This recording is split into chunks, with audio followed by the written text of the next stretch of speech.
മുനമ്പം ഭൂമി പ്രശ്നത്തിൽ മുസ്ലിം ലീഗ് നേതാക്കൾ ലത്തീൻ അതിരൂപതാ നേതൃത്വവുമായി ചർച്ച നടത്തി. വരാപ്പുഴ അതിരൂപത ആസ്ഥാനത്തായിരുന്നു ചർച്ച. പ്രശ്നം രമ്യമായി പരിഹരിക്കാനാകുമെന്നും സർക്കാർ വേഗത്തിൽ ഇടപെടണമെന്നും നേതാക്കൾ ആവശ്യപ്പെട്ടു. പാണക്കാട് സാദിഖലി ശിഹാബ് തങ്ങളും PK കുഞ്ഞാലിക്കുട്ടിയുമാണ് ലത്തീൻ സഭാ നേതാക്കളുമായി ചർച്ച നടത്തിയത്. മുനമ്പം സമരസമിതി നേതാക്കളെ കൂടാതെ വരാപ്പുഴ അതിരൂപത ബിഷപ്പ് ഹൗസിൽ നടന്ന ചർച്ചയിൽ സഭയിലെ 16 ബിഷപ്പുമാരും പങ്കെടുത്തു. പ്രശ്നപരിഹാരം സാധ്യമാണെന്ന് കൂടിക്കാഴ്ചയ്ക്ക് ശേഷം ലീഗ് നേതാക്കൾ പ്രതികരിച്ചു.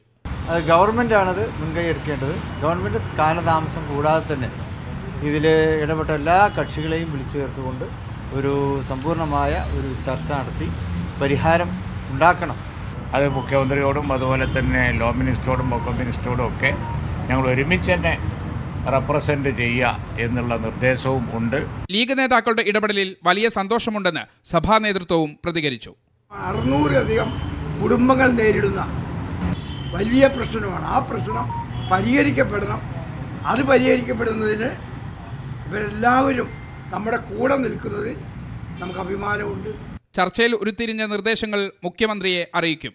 മുനമ്പത്ത് ഭൂമി പ്രശ്നം നേരിടുന്നവരിൽ 470 പേർ ലത്തീൻ സഭാംഗങ്ങളാണ്. മീഡിയ 1 കൊച്ചി.